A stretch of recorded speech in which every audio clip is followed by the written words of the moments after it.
لیکن دو ساتھی ایسے ہیں جنہوں نے بہت محنت کی، تو اپنے دل سے میں ان کی حوصلہ افزائی کے لیے، ایک تو سلیم بھائی اگر ہے تو آج جہاں بھی پھول پڑے ہوں گے یہ میں اپنے دل سے لے کر، سلیم بھائی ہے کہیں تو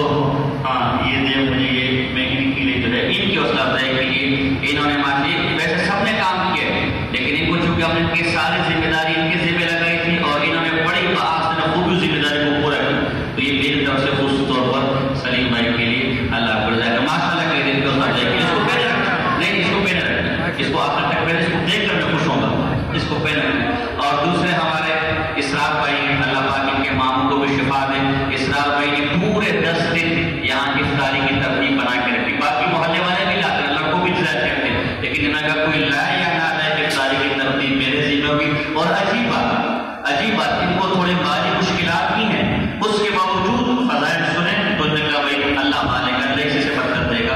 اور عجیب بات اور تو انہوں نے کہا کہ مولوی صاحب میں افطاری یہاں وہی لے کر آ رہا ہوں جو میں گھر میں لے کر جا رہا ہوں، اور خود بھی یہاں کرتے تھے بعض اوقات اور اپنے ملازمین کو بھی لے کر آتے، اور میں نے بھی ماشاء اللہ افطاری یہی آج بھی کیے، ویسے ہی منگا تھا، بہترین پھل بہترین اس مہنگائی میں سب کے لیے اللہ ان کے مال میں برکت عطا فرمائے، ان کے کاروبار پر قسم کی مصیبتوں سے شریروں سے شر سے اللہ بچے، تو یہ ان کے لیے ان کی حوصلہ افزائی کے لیے یہ میں باقی جنہوں نے کام کیے اللہ کی رضا کے لیے اللہ سب کے کام کو قبول کرے، بس ایک دنیاوی حوصلہ افزائی ہوتی ہے، اللہ کو مزید ایسے کاموں کی توفیق عطا فرمائے۔ دیگر بھی جتنے بھائی ہیں، عبد القادر بھائی ہو گئے، معین بھائی ہو گئے اور عمر فاروق بھائی ہو گئے، ہم دعا کرتے